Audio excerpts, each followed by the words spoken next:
city, I've been browsing. Treading water that they drowning. My head on a swivel, yeah. It's only real in my surroundings.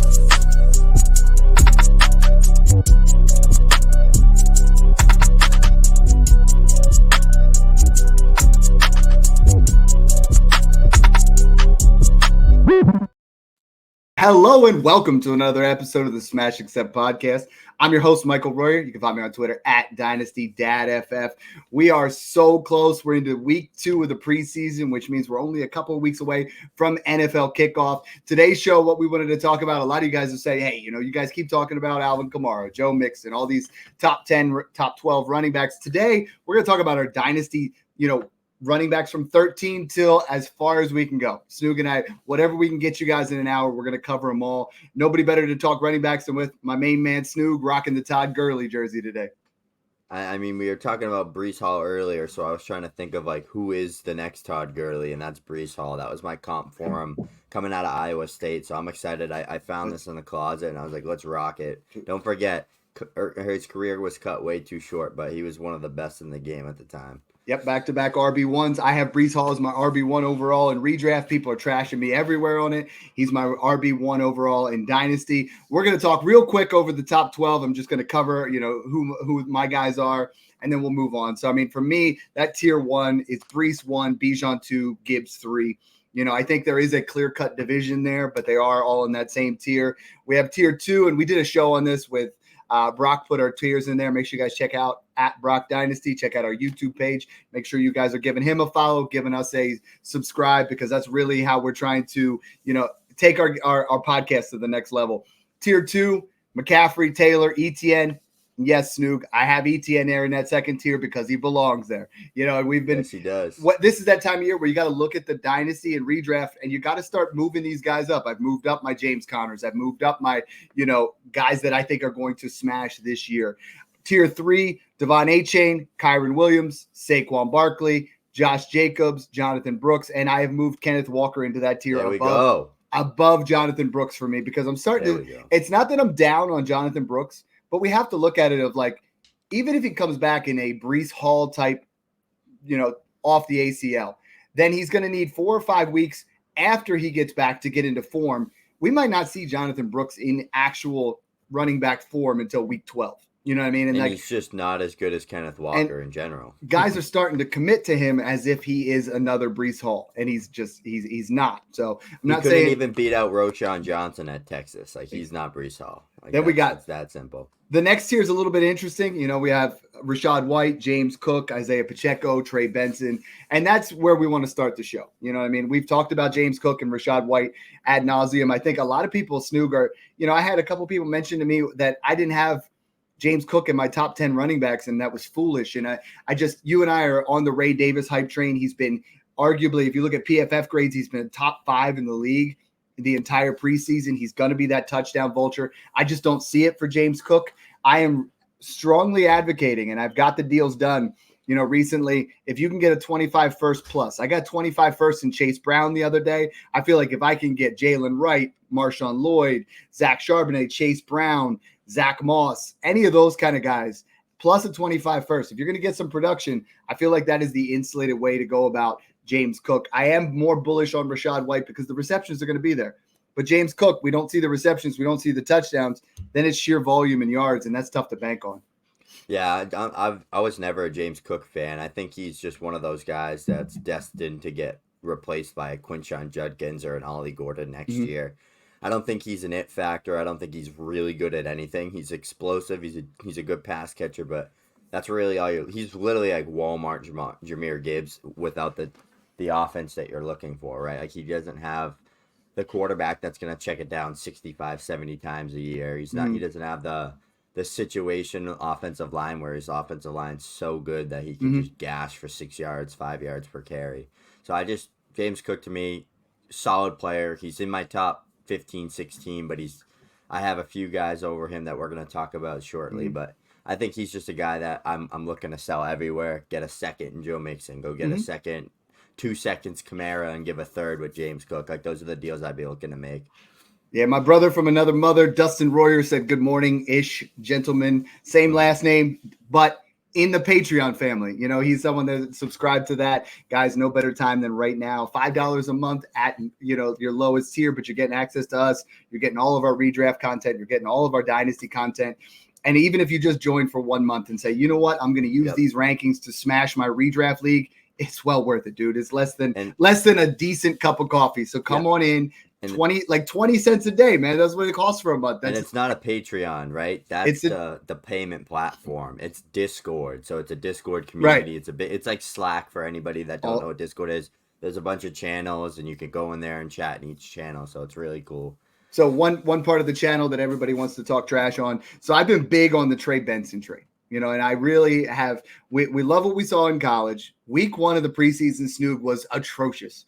Week 2, though, and this offensive line for Arizona is bad. Like, let's be honest. You're watching this and you're not seeing many holes, but he was starting to hit the holes. He was starting to get a little bit more confident. And I think as the season progresses, and the nice part about Trey Benson, and we're going to talk about Blake Corum and Jaylen Wright and Marshawn Lloyd, and I mean, Ray Davis, Braylon Allen. There's so many guys we're going to cover in this. I want to start with Benson, though. It's like, you don't need him right off the bat. You should not. You're not a contending dynasty team if Trey Benson is your RB1, RB2, or flex. You're just not. If you drafted him to season and sit there and appreciate and value, this is one of the guys. I think Jaylen Wright, Trey Benson have the clearest path to being a starter in 2025, as well as Marshawn Lloyd and Blake Corum. Low key, they have a better running back ahead of them, but there is a scenario where they get into that area. And I think that's the difference between them and Ray Davis and Braylon Allen. Those guys are behind decent running backs. But I think Trey Benson, if he starts at any point because James Conner goes down, he's going to put up RB1 type numbers. And I think he's got enough receiving chops. I think he's got enough explosiveness. If he takes several weeks, if it's 6 weeks behind James Conner. James Conner teaches him the ways, and they kind of like go through things into a more pro-style offense because he was raw. He's got to be a top 12 running back by the time the season's over, because James Conner probably isn't going to be relevant in 2025. I know I keep saying that. James Conner's been such a value for so many years, but we're getting towards the end. Yeah, with Trey Benson, I mean, he's still a top 3 running back in this class for me. He is exactly what I thought he was going to be. And when I saw that week 1 clip of all his snaps, I was not shocked. Yeah, I always viewed him as that guy that was a straight line runner, a lead athlete, tackle breaker. And those are really the 3 traits that he has. Arizona probably wasn't the best landing spot for his skill set. Mm-hmm. I think like Miami, like where Jaylen Wright is, or some of those other like offenses where he's just getting big holes and he can just literally just gash with his athleticism. That would have been like the dream scenario for him. But I mean, any running back that gets volume is going to be at least somewhat good. And he's one of the better talents in this class. So I think his athleticism and his tackle breaking and his size and he's pretty good at catching the ball out of the backfield will help boost his value. But he's still, to me, just like, he's so indecisive, and he like, when he tries to hit that hole, it's like brutal to watch. But this week was much better. I think he's fine. You mentioned Jaylen Wright. I went out. I'm in 20 dynasty leagues, and I offered 20 different trades for Jaylen Wright. You know, like I tried to acquire him in every single league, because Snoog, the path to relevance for Jaylen Wright is very open. Raheem Mostert in 2025 will not be in Miami, period. Okay, so that makes him the 1A. Because I think Devon Achane is always going to be the 1B. He's always going to be a guy that is going to be 12 to 15 touches. So Jaylen Wright will likely be the starter in Miami next year. If Devon Achane gets hurt, he fills in that role because he can catch passes. He's super electric. He can get things done with a high efficiency. If Raheem Mostert goes down, he goes into that role. And at first glance, I'm like, oh, man, I don't really like this. You know, like I don't like this landing spot. I want him to go to Dallas. You know, like now – I think we're at a spot. I see it right here. Corey Stevens says Ricky Person for Jaylen Wright, too much to give up. Yes. I would take Jaylen Wright in a second for Ricky Person in the third, though. That's how bullish I am. I think we're going to see a guy that is Snoog ultimately has top 15 upside, maybe even higher if Mostert goes down.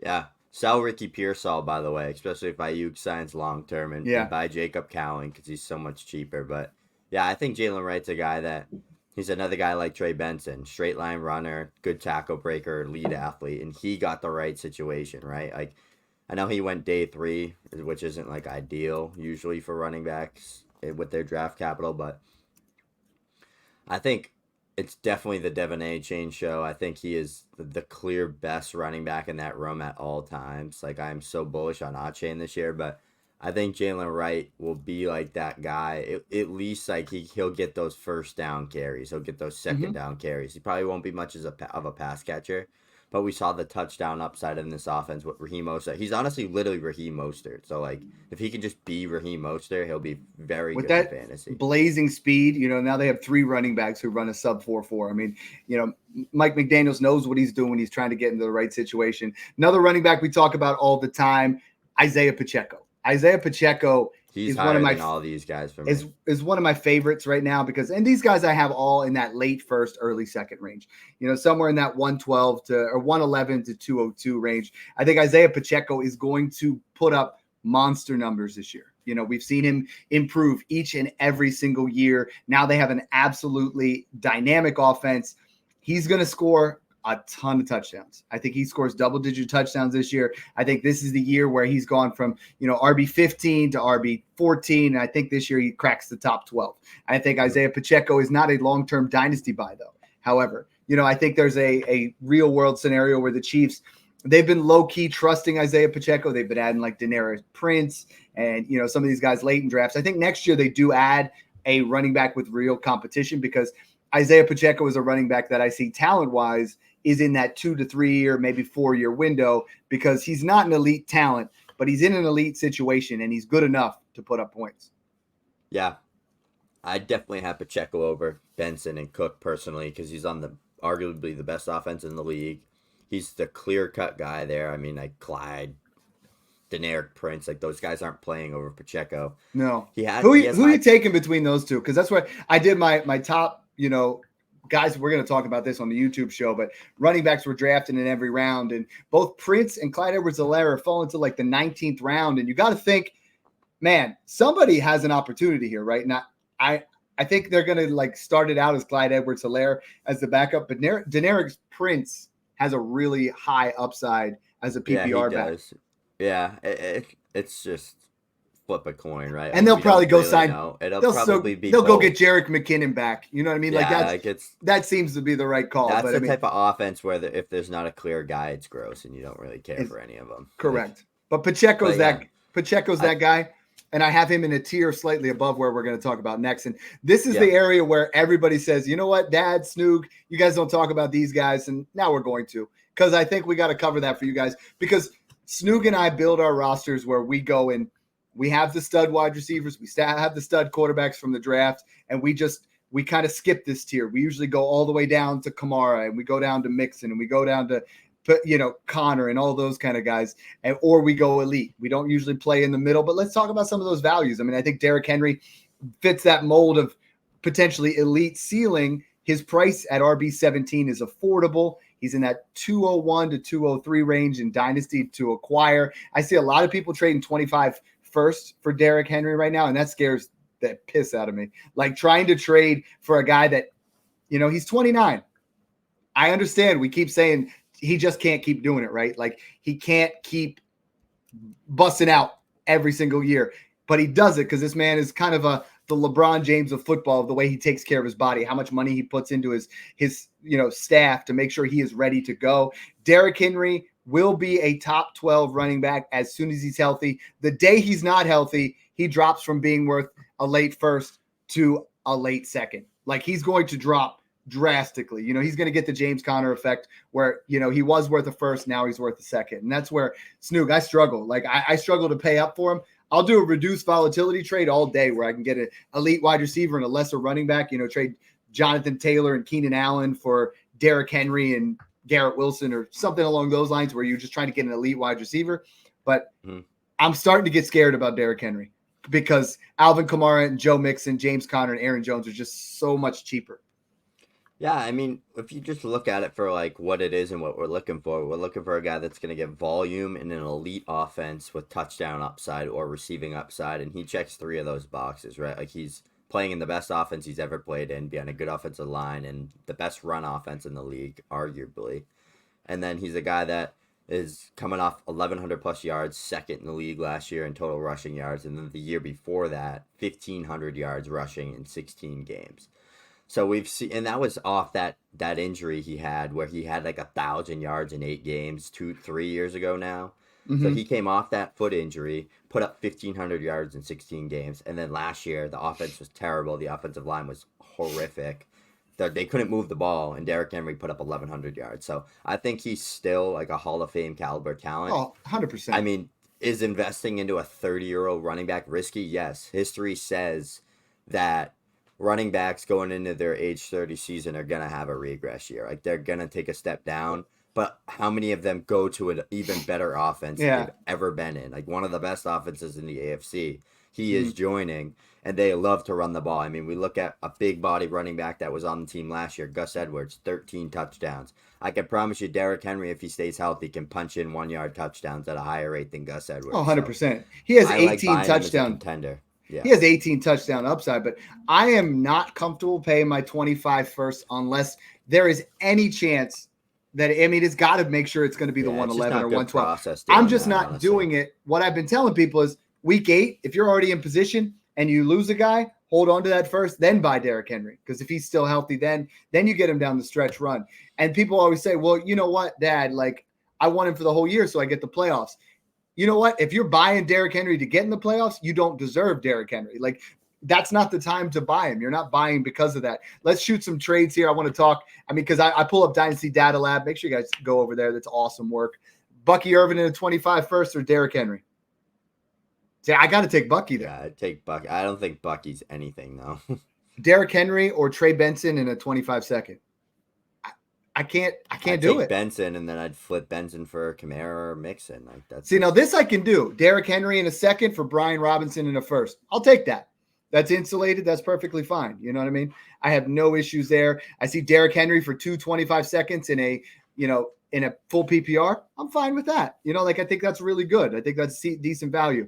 Jaylen Wright in a second for Derrick Henry. Now that one becomes tough for me because I feel like you're giving up the future to go ahead and get yourself into that position. Depends how win now I am. If I'm ready for a ship, I'd do it. Let's see. Your team situation matters so much when you make a trade. Yeah. How about Derrick Henry and Cooper Kupp for the 106? Ooh. That's got to be an all-in kind of move. You know what I mean? Yeah. I see some other ones. 106. Derrick Henry at 24 first, 107, 25 second for Christian McCaffrey. I don't like doing that either because you're not getting the same upside. You're not getting that. Are you getting two? Are you getting Henry 2 first and a second? No. A first and a second. I don't like it. And Henry? Yeah. I don't like it. It would have to be 2 first for me. Is it 107? Yeah. It's not bad. Let's see. Couple more here. I just wanted to make sure we focus on these, make sure they're in the right spot. This is kind of what we were talking about. Garrett Wilson and Derrick Henry for Kyron Williams, T. Higgins, and Bo Nix. Smash. Because then you get the elite wide receiver, then you get the running back. Not all trades have to be, we talk about pick values. They don't all have to be right there. I mean, this one I love on the opposite side. Tyreek Hill and Derrick Henry for Marvin Harrison Jr. That's just the perfect trade if a guy is going from – if he's trying to not compete to the guy that's going all in. Speaking of guys that compete, my main man, Mile High Luke, said happy Monday all. Love when you guys interact from Twitter and YouTube. It's really starting to grow. Love that. Again, hit that smash subscribe button.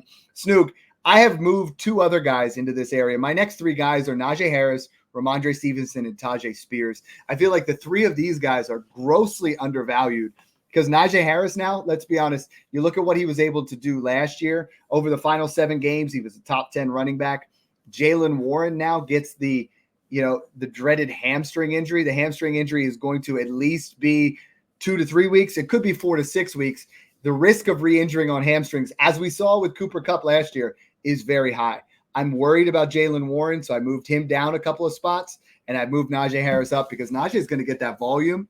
If he's the clear-cut guy and Jaylen Warren isn't there taking away the PPR, we've seen Najee Harris be a top 8 running back with dump-offs. We know that Russell Wilson is great with the dump-offs. He loves doing that. He loves the checkdowns. Najee could be, while Jaylen Warren is out, will be an RB1. Yeah, and Jaylen Warren's a great receiving back, but when you're fighting that type of hamstring injury, and it's not like the Jahmyr Gibbs one, right, where it's like, it's not considered serious, he's ready for week 1. This one's like he will miss multiple weeks, and Yeah. like it could be more. I'm no like fantasy doctor. I don't really know much on that. But I like to follow a few guys there and keep up with those updates and kind of see how it is. But I saw that like if it's a mild one, it's 2 to like 3. not bad. Yeah, but if it's like a real strain, then the re-injury risk is so high too. Yeah. So if Warren misses a lot of time this year, I mean Najee Harris isn't the world's best running back, but he's one of those cheap volume workhorse guys. 3 straight 1,000-yard seasons, very close to 3 straight double-digit touchdown seasons, and he has the receiving upside. He has good receiving chops. He can make defenders miss. He's been like top 5 in missed forced tackles and evaded tackles per attempt since he's joined the league. So he's a guy that breaks a ton of tackles, makes people miss. He's not cheap, very Snoop. fast, but I think he's finally learned how to use his size and his, because he was trying to just out juke everyone like you did in college, and it's like, dude, not you're gonna not happen. fast anymore. Like you can make people miss, but you're not fast. Use your size, use your body. The offensive line is supposed to be really good. It looks horrible in the preseason. I don't know if it's they're not playing starters. I haven't looked too much into it, but I think Najee could be a guy that solely off volume finishes top 10, right? Just 12 touchdowns, 1,100 yards, maybe 30, 40 receptions. He's not going to be a guy that finishes RB1 overall, but he's on that contract year. He needs to make some type of jump if he wants to get paid. So many trades here that just seem like great value. I mean, I'm looking at, we have, let's check it out here. Luke Musgrave in the 212 for Najee Harris. I'll take it. Najee Harris is going to put up the points. 3:25 seconds for Ramondre Stevenson and Najee Harris. I love that. 26-second for Najee Harris. That is just a smash. If I can get him for any mid to late second, I'm taking it. Taking it and running with it. Worth the risk, right? Like even if he sucks, it's like he probably still puts up 1,000 yards rushing. So it's Najee Harris for Zamir White. I'm sorry, I'm taking Najee Harris. I mean, Zamir White could, but I think Zamir White's ceiling is Najee Harris, isn't it? You know what I mean? Like the same thing, but right. Bad offense. But one of them has draft capital. Random 25 second, 4.25 thirds. That one's not going to get done in a normal league. Marshawn Lloyd, Najee Harris in a second for Tank Dell. That one's interesting. I'm taking Tank. See, I think I'd take the running backs there. I think I was going to do that and then take the 25 second and buy Amari Cooper, get myself into position there. And we're always thinking, you and I are always doing that. We're trying to think a way to get Amari Cooper, Joe Mixon, those kind of things. How about, what do we have here? I mean, Najee Harris for Aaron Rodgers and Gabe Davis, that's a smash. These are all really good values. Now, on the flip side, I'm seeing guys make trades where they're taking the news and they're going crazy. Najee Harris in the 112 for Devon A-Chain. I'm still taking A-Chain. Najee Harris for Keenan Allen in an early 25 second. I got to take Keenan. Brian Thomas straight up for Najee. Keenan Allen because he's 240 pounds and he's got like every injury in the book. For Amari Cooper plus. Yeah, we'll do it that way. So, no, I love that. The other one's Ramondre Stevenson. We brought him up there. I mean, I think Ramondre Stevenson is set up for a fantastic season. I mean, there is a possibility where the Patriots offense just sucks and we're not going to be able to do anything with it. But I think that plays to the strength of Ramondre Stevenson is he's a great pass catching back. Like with it in that, outside of Kamara and Rashad White, he's got to be a top 5, receiving back in the league. And he's ultra cheap right now. I mean, this guy, let's see, David Montgomery for Ramondre Stevenson in the 209. I have Ramondre Stevenson over David Montgomery. So that's a smash. Christian Watson in a second or Ramondre Stevenson and Addison. That's a smash. These are, here's a good one for you. Jamison Williams, Ramondre Stevenson, Zay Flowers, or Jonathan Taylor. 3 for 1. Jonathan Taylor, honestly. Yeah. Ben Sinnott and Jermaine Burton or Ramondre Stevenson. That's pretty close. I think I lean the package. Stevenson. All right. We got, most of these trades that I'm seeing are for 25 seconds. I mean, Ramondre Stevenson and Keenan Allen for Kenneth Walker. I'm going to take Kenneth Walker because that's a way where you take Keenan Allen and his age and you just pair it to another running back to tier up. I think Kenneth Walker is going to have a fantastic season. But I like Stevenson overall. It's nothing sexy. My league winner right now, though, is the next guy. I have moved up from RB28 to RB20. Snoog, I'm all over Tyjae Spears right now. I think Tyjae Spears, what he was able to do down the stretch last year, where he was, top 10 in targets, top 10 in receptions. Once he got the snap share, he did not look back once. And he was a fantastic running back. At Tulane, he had multiple 250 touch seasons, where if Tony Pollard were to go down, I think this is you have Tyjae Spears worth a second right now, and he will be a guy that is a flex worthy start. If we see Tony Pollard go down, this is Devon A-Chain light. This is a RB1 in my opinion. Am I too bullish on Tyjae Spears? Because he's been my guy all offseason. And I know, we talk about his Achilles, or not his Achilles. We talk about his ACL. He doesn't own any. They're gone. I don't care. I'm talking about a 2 to 3 year window where Tyjae Spears smashes. Yeah, I love the talent. I think he's one of those guys that is just so elusive. He's a great player in space. For me, I looked at it and I was doing some just research, running some numbers. Him and Jaylen Warren were two of the guys that finished in the top 10 in top passes caught last year with 50 plus, and like 8 of those guys finished, or like 7 of those guys finished in the top 10 last year. I think Rachaad White and Tony Pollard and Ramondre Stevenson, like those breakouts we saw from those guys the past few years, like Tyjae Spears is one of those guys that qualifies to be one of those breakouts because he has the pass catching upside.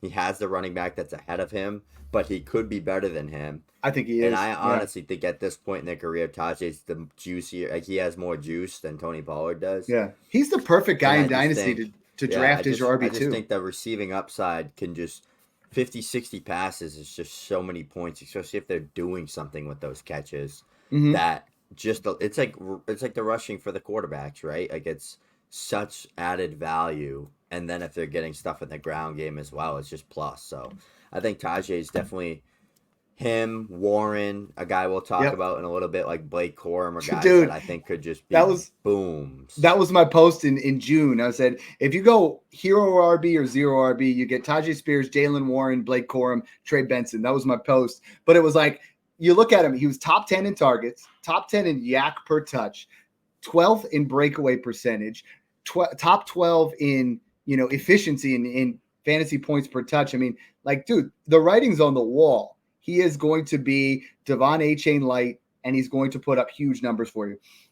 If you look at actual like targets per game, 4.1, insane. Like, he had 4.1 targets. The only wide receivers or running backs that had more over him in that time that finished outside the top 10 were Eckler, Warren, and Ramondre Stevenson. He will finish inside the top 10 to 12 if he gets that starting spot. Right now, he's going in redraft at RB 31, and that is like in the 9th, 10th round.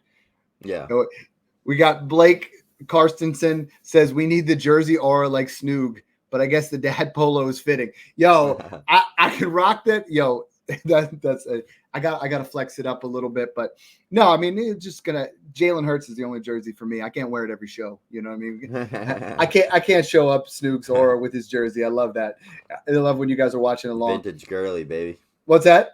Vintage girly. That's where it's at. Next one, I'm going to let you take your guy, because the rest of these guys I want to hit on, but I want you to pick and choose here. Is 21 through 27, I have DeAndre Swift, Joe Mixon, Alvin Kamara, Zamir White, Tony Pollard, David Montgomery, and I have moved Javonte Williams into this tier because I feel like Javonte Williams they've clearly shown what they're planning on doing. That Javonte Williams is going to be that guy. And man, does he have the juice right now. Like, I was watching week 2 preseason. He looks like rookie Javonte Williams, and rookie Javonte Williams was on pace for an RB1 season. That was the explosiveness, very similar to Kenneth Walker, where you're like, if you could tell me that Javonte Williams would stay healthy and look like that, he's arguably a top 15 running back. Yeah, so obviously everybody listening to this show knows exactly who I would start talking about here, but I'm not going to talk about Alvin Kamara for once in my life. Or Joe Mixon. Mixon. Yo, because everyone listening, you've heard us talk about those guys many times, but for new listeners, go buy Joe Mixon and Alvin Kamara in all your dynasty leagues, and they're great redraft buys. But I'm going to take a guy that's in tier 6 and throw him into this tier, and I'm going to talk about Blake Corum.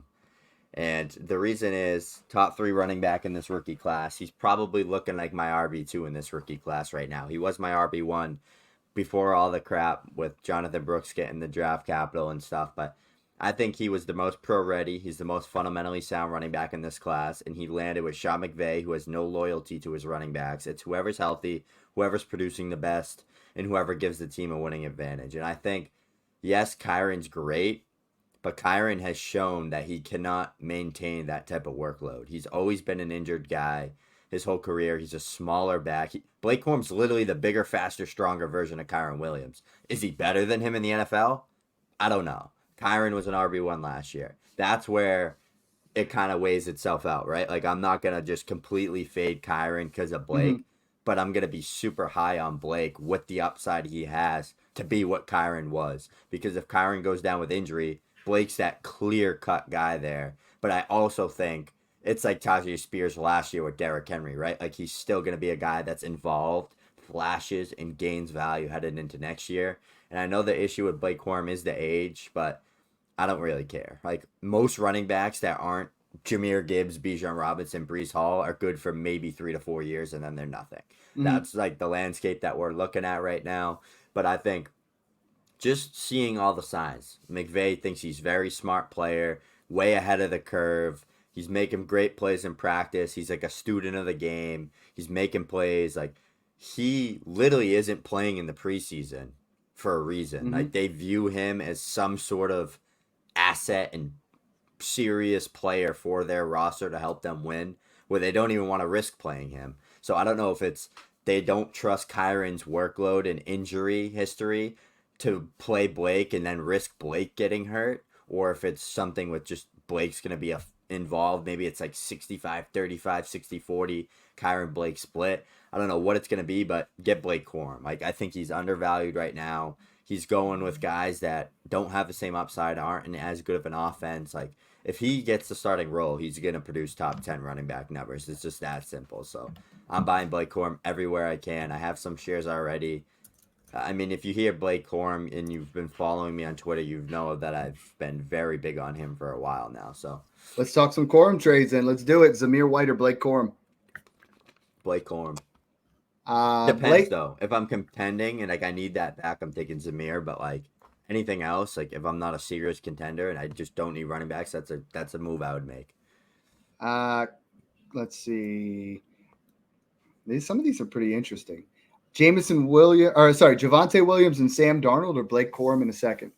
Blake Corum in a second. I'm taking Javonte there. I think Darnold's a flip for a second, but I have Williams over Corum. I guess. Yeah, I see what you're saying, though. That's the other question I keep getting is, what do I do with Darnold? What do I do with Minshew? Sell for any 25 seconds, just any single one. I'm not buying them personally. If I have to buy a quarterback in that range, I'm going to add and get Stafford, or I'm going to add a little bit and get Rodgers. Darnold and Minshew are very scary. Blake Corum in a second or Rashad White? Blake Corum. I'm taking White. I'm okay. Blake Corum in a second or Jaden Reed?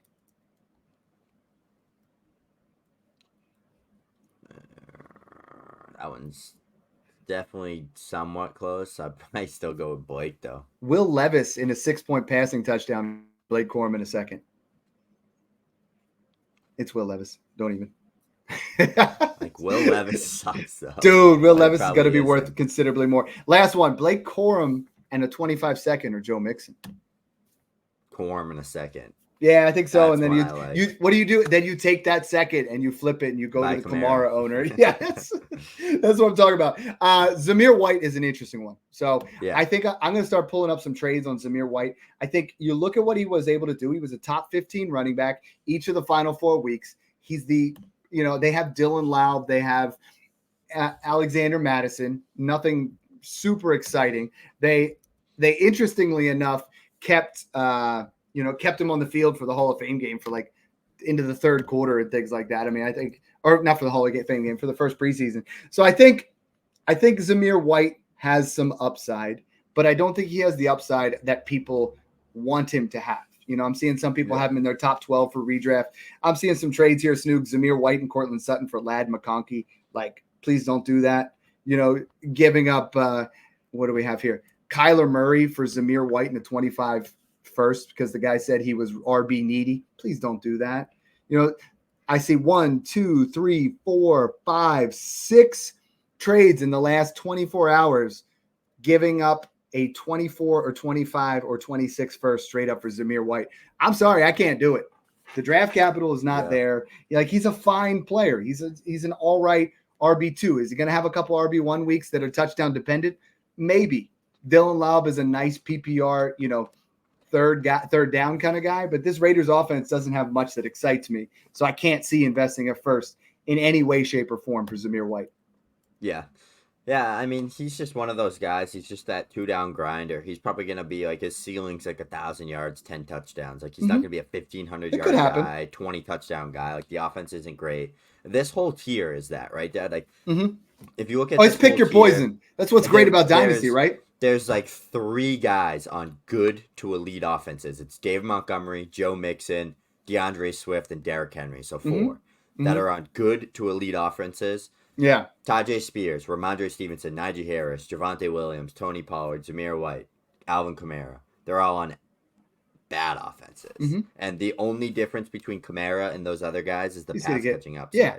So that's why it's like, if you look at running backs that thrive, it's usually the ones on good to elite offenses, unless they're getting ridiculous amount of touches or they're getting a ridiculous amount of receiving volume like Kamara does. So I think that's another thing that you really got to look for. Like, do I want to own Javonte Williams, who is literally on the worst team in the NFL, over a guy like David Montgomery, where I hope Javonte Williams is David Montgomery? Like, no. Like, that's where I look at these things. Like, David Montgomery and Javonte Williams are like the same friggin' player, and David Montgomery's on one of the best offenses in the NFL, and Javonte's on one of the worst offenses in the NFL. So that's where I like to really, if I'm like stuck on a player, just look at the offenses, look at the situation. Like, yeah, Demon's not the workhorse guy there, but he's going to get 10 to 15 touches, and he's going to probably score a lot of touchdowns. At least 10, yeah. Yeah, so it's just like a no-brainer. Like, Javonte's a guy that needs 60 catches to be somewhat relevant. I love that you talked about that, because it's like, you want to have those. We talk about the quarterbacks, we talk about the wide receivers. Not enough people talk about the running backs, wanting them to be in elite level offenses. Like, we need them in that area. Yeah, I think it's all volume. In this area, I'm more comfortable moving down to James Conner and Aaron Jones, 2 guys that I think are just vastly undervalued. James Conner is like a fine wine, guys. Like, he just keeps getting better. He had his first, 1,000-yard rushing season, career high with 5.0 yards per carry, 60 broken tackles. That's second in the NFL last year. RB13 in points per game with 15.5. So, Snoop, in redraft, please tell me why he's RB20. Like, he just finished as RB13. In some formats, even higher. In Dynasty, you can see him as low as RB30. I've moved him up in my recent rankings inside. I have him as RB29. I think that's about where he belongs, because all these guys, you're just buying production. Real quick trades. Amari Cooper and James Conner for Terry McLaurin in a second. That guy's listening to the podcast. You go buy Amari Cooper, baby. Like, Amari Cooper and James Conner. Yeah, I'm thinking that. Jacobs and Josh Palmer, or Baker Mayfield and James Conner. I mean, I know that Jacobs 6 point super flex. I'm taking Baker's side. It's Anything 5 else, I'm taking Jacobs. It's 5 points. So I'm there. I'm taking the Baker side for sure. Now, I do see a couple trades recently where you're getting a 25 first for James Conner. That's a smash.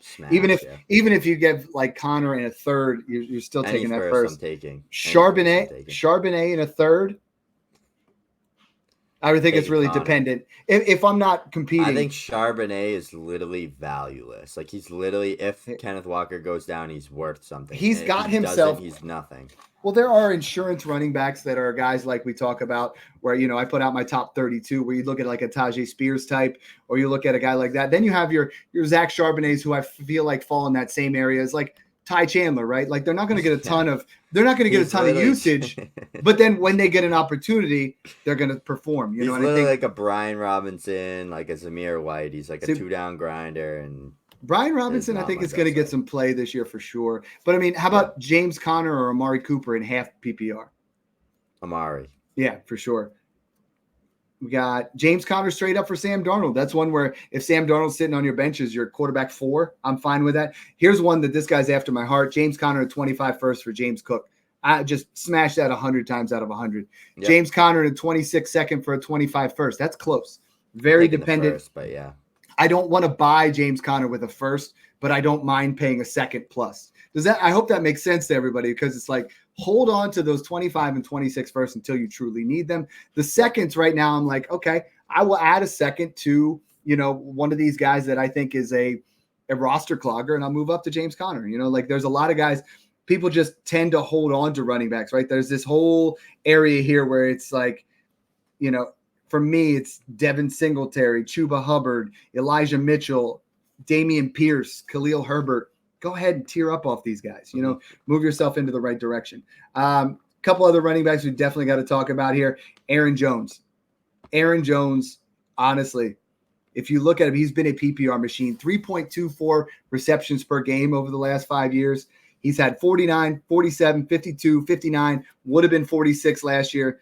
Down the stretch, 21.6 touches per game over the final 6. I think Aaron Jones is the biggest beneficiary of all the drama that's going on in Minnesota, right? Like they go to a quarterback who has a lesser arm. They potentially are going to have Addison suspended. They don't have Hawkinson in the beginning. And Aaron Jones is an elite level pass catching running back. I think at least until week 8, I think he's going to be an RB1. I think he starts to wear down because of the age and because of all the soft tissue injuries he's had in the past. But I think he's a good guy to get for good ROI. I think you buy him for a second and then flip him midseason. Give me Nick Chubb over all these guys we're talking about besides James Conner. Honestly. Woo! You got to sell me on that. Nick Chubb is literally a human cyborg, and everyone talks about how Breece Hall bounced back off that knee injury.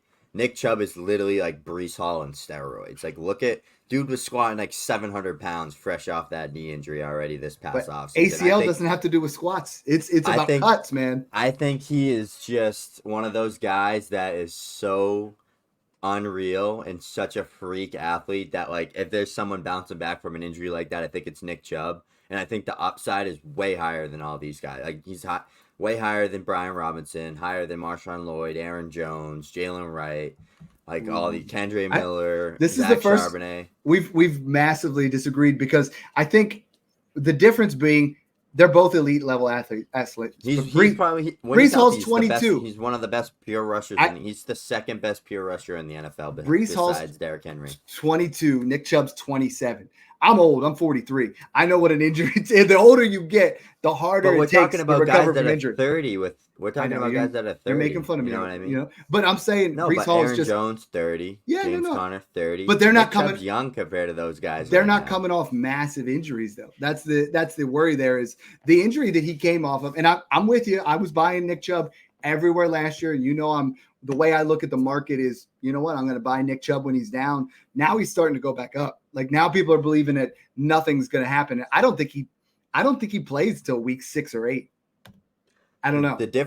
So he had a dislocated knee and a torn MCL. But so the difference is he's significantly cheaper than the guys we're talking about. And that's the other added part of my argument is I got him for 2/3 in the league. Yeah, that's not now, but I did like in a couple would you pay a second right now?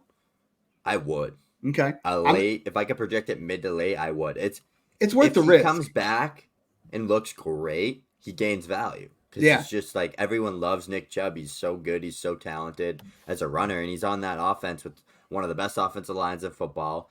They're a growing, thriving offense that loves to give him the ball. Like he is, like I said, I mean, he's a guy that has put up like 1,000 yards and he literally put up 1,400 yards and 1,500 yards in 2 seasons. Oh, he was an absolute beast. And last year in 2 games, he had 107 rushing yards, and he only played like 1.5 of those games. So he's just, I think he's going to bounce back. Maybe it's like the end of the year, but like if you could just stash him, give up a 25-second on a serious contender, stash him. He comes back, he's fresh, give it maybe a game or 2, and then all of a sudden he's ripping off like 150-yard rushing games. You're like, damn. Like, if Raheem Mostert does that, you're like, he's not getting a thing. Like, he's going to be valued the same and lose value going into next year.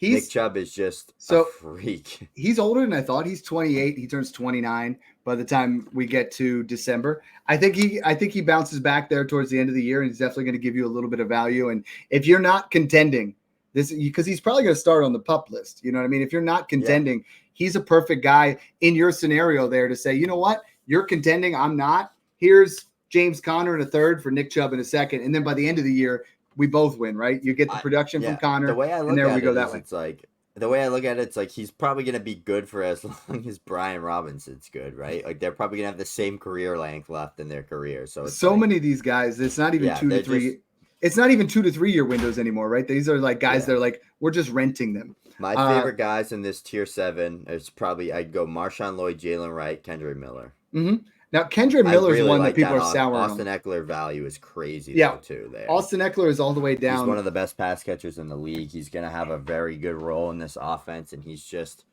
a hustler. Like, he works harder than anybody in the NFL. Like, he literally is always putting in the work. I'm with you, man. His value is insane. I see someone here traded Eckler and the 109 to get to the 108. Like, I'm sorry, I'm not doing that.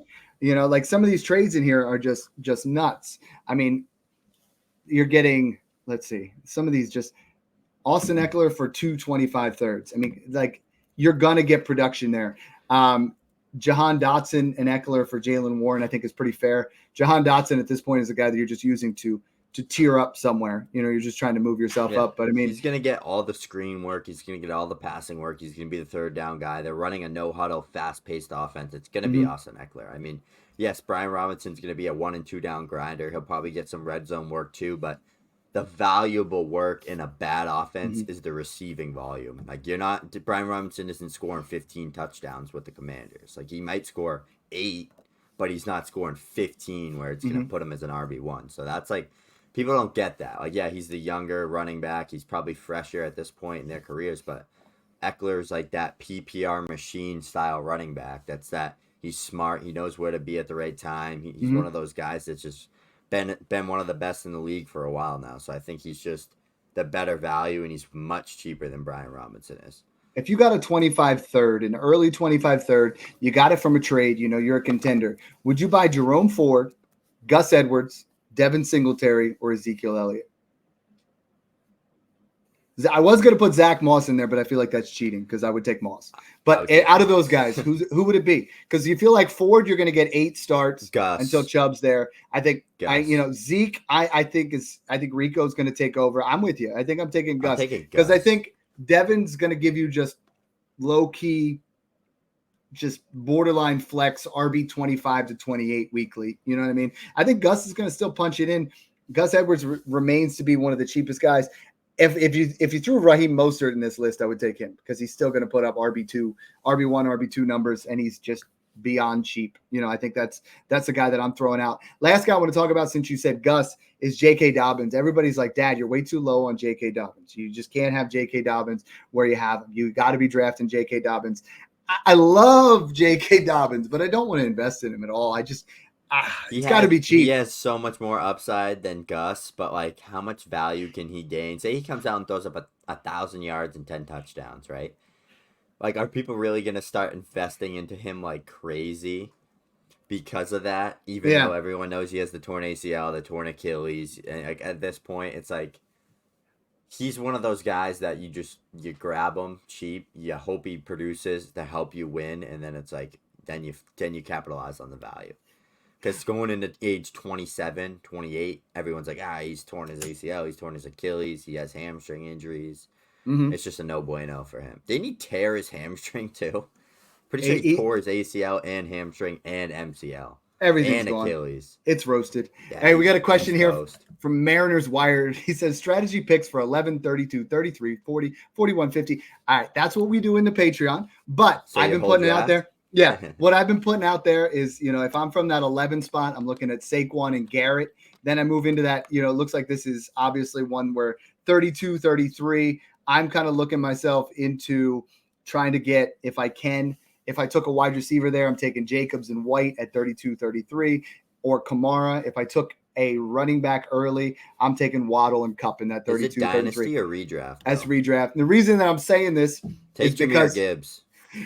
Is what I've been saying is I'm making handcrafted draft strategies for you guys. I've been putting them out there. I did a Breeze thread from the 103. I did an Amon-Ra from the 107. Like, we have plans to get you guys what kind of draft you want. Do you want to do hero RB? Do you want to do zero RB? Don't do that. That'll just be a kick in the junk. But do you want to do robust RB? Do you want to like bully tight end? We have formulas for all of those to help you guys smash your leagues. It's all in the Patreon. Snoog and I love talking running backs. We're going to do a running back YouTube show here in a little bit. So thanks again for tuning in and enjoy the process. Ooh, he's got a chub for chubby.